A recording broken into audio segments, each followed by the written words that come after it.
এরপরে প্রশ্ন হলো, যদি কোনো পরিবারে হারাম খায় তাহলে যে সন্তান আছে তাদের ইবাদত কি কবুল হবে? সন্তানদের কি গুনাহ হবে?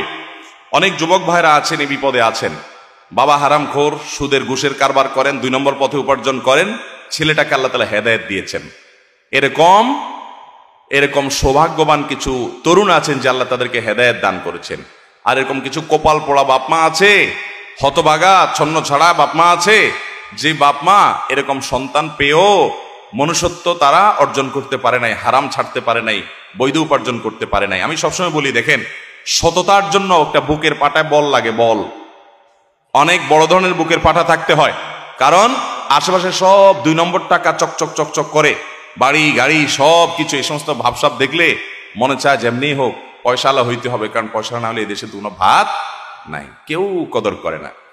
কিন্তু যারা ইমানদার, আল্লাহর প্রতি বিশ্বাস রাখে, সে প্রতিজ্ঞা করে না, আমি সমাজের এই স্রোতে গা ভাসাবো না, আমি গড্ডালিকার বিপরীতে চলবো, আমি সৎ থাকবো।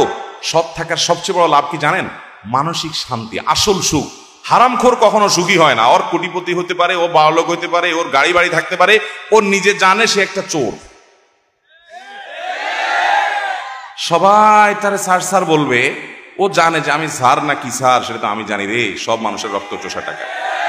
এই জন্য হারামখোরের মনে কখনো শান্তি থাকে।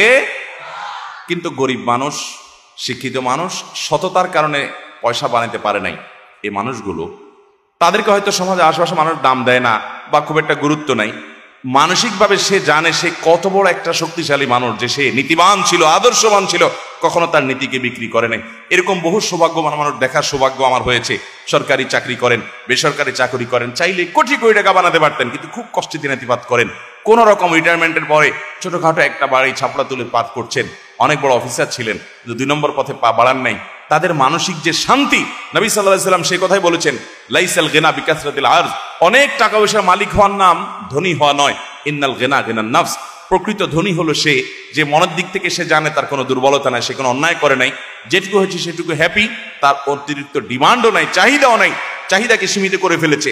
এ হলো আসল ধনী এবং আসল সচ্ছল মানুষ। তার চেয়ে সুখী মানুষ আরেকজন হতে পারে?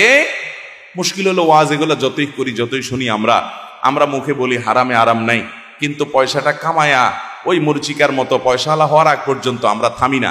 যতক্ষণে পয়সাওয়ালা হয়ে গেছেন তারপরে মনে হয় যে আরে কই, আমার তো আগের জীবনটাই অনেক বেশি সুখী জীবন ছিল, এনজয় করতাম জীবনটাকে। অতএব সৎ থাকার চেষ্টা করবো তো ইনশাআল্লাহ। তো যে সমস্ত সন্তানরা নিজেরা হেদায়েতের পথে এসেছেন, হারাম হালাল বুঝেছেন, বাপমা বুঝে নাই, বাপমার যদি হালাল উপার্জন থাকে তাহলে সেখান থেকে আপনি আপনার ভরণ পোষণ নিবেন। আর যদি হারাম হালাল মিশ্র থাকে চেষ্টা করবেন হারামটা অ্যাভয়েড করার। তারপরও আপনার যদি বিকল্প পথ না থাকে আপনি সেটা গ্রহণ করতে পারবেন, কিন্তু আপনাকে অতি সত্বর টিউশনি করে হোক, অন্য কোনো কাজ করে উপার্জন করার চেষ্টা করতে হবে। আমি প্রায় সময় বলার চেষ্টা করি, আমাদের দেশে গ্রাজুয়েশন করার আগ পর্যন্ত, অনেক গ্রাজুয়েশনের পরেও বাবা মার বোঝা হয়ে সংসারে বসে থাকে। এটা খুব খারাপ কথা। একজন মুসলমান তরুণ কখনো অলস হবে না। আপনি চেষ্টা করবেন সর্বাবস্থায় কাজ করার। আমার মনে আছে আমি মাদ্রাসা যখন পড়ি, স্টুডেন্ট লাইফ থেকে আমি উপার্জন করি, আমি চাকরি করি এবং আমার বাবাকে আমি সংসারে টাকা দিতাম এবং সংসার চালাতে সহযোগিতা করতাম। কই আমার পড়ালেখাতে কোনো অসুবিধা হয় নাই। সারা বাংলাদেশের মাদ্রাসা বোর্ডের অধীনে 10 stand, 3rd stand, 2nd stand এগুলো করার সুযোগ আমার হয়েছে। আমি চাকরি করে, পড়ালেখা করে, আবার ভালো রেজাল্টও করেছি, সংসারে হেল্পও করেছি। অনেক যুবকরা আছে বেহায়ার মতো বাপের হোটেলে খাইতে খাইতে খাইতে খাইতে আদা বুড়া হয়ে যায়, এরপরেও ছাড়ে না, আছে না নাই? অতএব আমরা চাইলে প্রত্যেকে যার যার জায়গা থেকে কাজ করতে পারি। যুবকরা কাজ না পাওয়ার কারণে আকাজ শুরু করে দেয়। এই যে কয়দিন আগে দেখেন না বিশ্বকাপ গেল, কোথাকার কোন দেশ খেলতেছে, যুবক এখানে ঘন্টাকে ঘন্টা, হাজার হাজার ঘন্টা, হাজার হাজার টাকা নষ্ট করে পাগলামি ছাগলামির সীমা ছাড়িয়ে চরম একটা অবস্থা তৈরি করে ফেলেছে।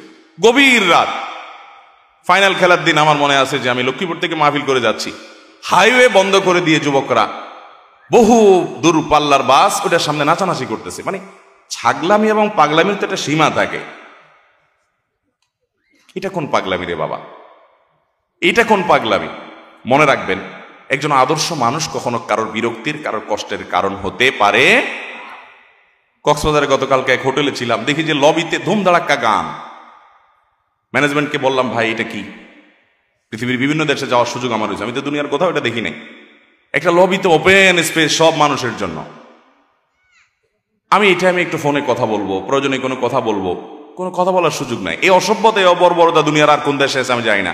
বিয়ে শাদীতে দেখবেন আপনারা যে গানের আওয়াজের চোটে আশেপাশে মানুষের জীবনযাত্রা ব্যাহত হয়ে যায়, আছে না নাই? এমনকি ওয়াজ মাহফিল, আমার মাহফিল নিতে হলে একটা ফরমে আবেদন করতে হয়, সেখানে আমাদের 12টা-13টা শর্ত দেওয়া আছে। এই শর্তের ভিতরে একটা থাকে যে দূর দূরান্ত পর্যন্ত মাইক লাগিয়ে মানুষের জীবনকে অতিষ্ঠ করতে পারবে না, এবং অন্য ধর্মাবলম্বী স্কুলগামী বাচ্চা, মাদ্রাসাগামী বাচ্চা অন্যান্য ডিউটি করবে সে মানুষগুলোকে গভীর রাত পর্যন্ত মাহফিলকে তাদের কষ্ট দেওয়া যাবে না। শর্ত লেখা থাকে, যদিও মাহফিলের আয়োজকরা বেশিরভাগ কথা শুনে না। দু এক জায়গা থেকে তো আমি মাহফিল আলোচনা না করে গাড়ি স্টার্ট দিয়ে হাঁটা দিস যে আমার শর্ত পূরণ না হলে আমি গভীর রাত পর্যন্ত এগুলো করবো না। ভাইরা আমার, আমাদেরকে আদর্শ সমাজ গড়ে তুলতে হবে। যার হাত মুখ দ্বারা মানুষ কষ্ট পায় সে কখনো ভালো মুসলমান হওয়ার সুযোগ নাই। অমুসলিমরা ইসলামের অনেক কিছু পালন করে, দুঃখ লাগে।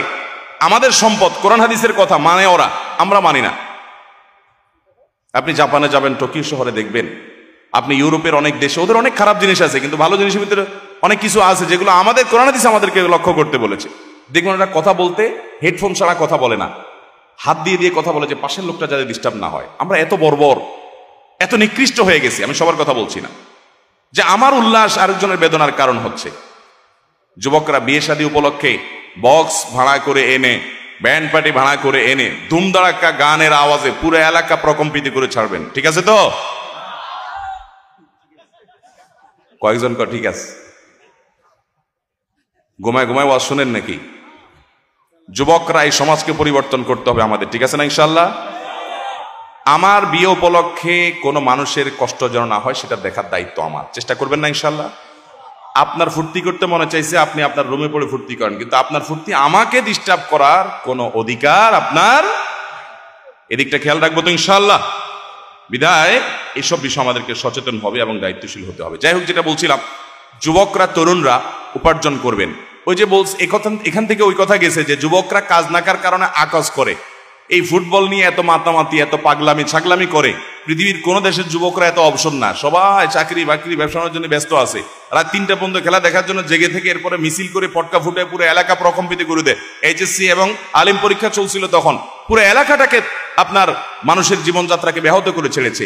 কারণ এই ছেলেগুলোর সকালে ডিউটি নাই, বেকার। সকালে যদি ডিউটি থাকতো 9টা বাজে 8টা বাজে, তাহলে এই ফাইজলামতি পাগলামি করতো। আল্লাহ তাআলা আমাদেরকে মানুষ হওয়ার তৌফিক দান করো। মানুষ না হলে কখনো ভালো মুসলমান হওয়া যাবে।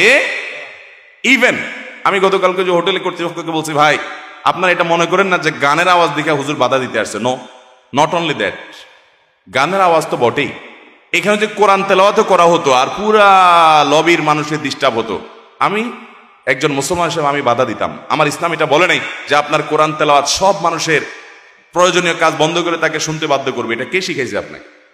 একজন সাবেক সংসদ সদস্য, যে কোনো একটা আসনের নাম বললাম না, উনি আমাকে বলে যে হুজুর আমার এলাকায় যত মাহফিল হয় 15-20টা মাহফিল হয়, সব হুজুররা চিন্তা করছে এই বেটা এমপি, এর ওয়াজ শোনাইতে হবে, এই জন্য একটা মাইক আমার বাড়ির কাছে এনে লাগায়।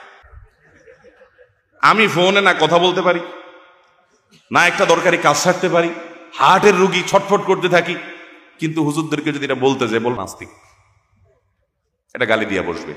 ভাইরা আমার, এটাকে আমাদেরকে ইসলাম শিখাইছে? তরুণরা কর্মমুখী হবেন, কাজ করবেন, ঠিক আছে তো ইনশাল্লাহ?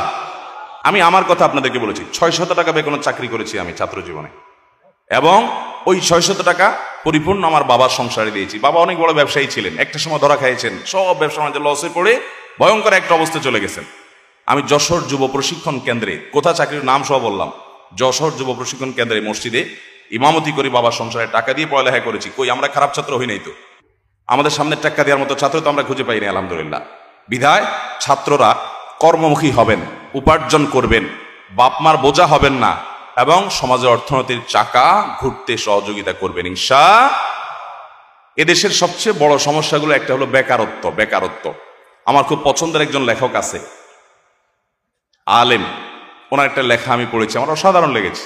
উনি লিখেছেন যে আমাদের এই দেশের যত সমস্যা, যত আকাম কুকাম, যত সন্ত্রাসী, যত ফাইজলামতি পাগলামি, বাবাকে প্রশ্ন করেছেন, তাকে বলবো বাবা মা যদি হারাম উপার্জন করে, আপনার যদি নিরুপায় হয়, তাহলে যতটুকু না হলে নয় ততটুকু আপনি সেখান থেকে গ্রহণ করতে পারবেন, কিন্তু আপনি খুব দ্রুততার সাথে উপার্জন করে হারামকে ডিনাই করবেন।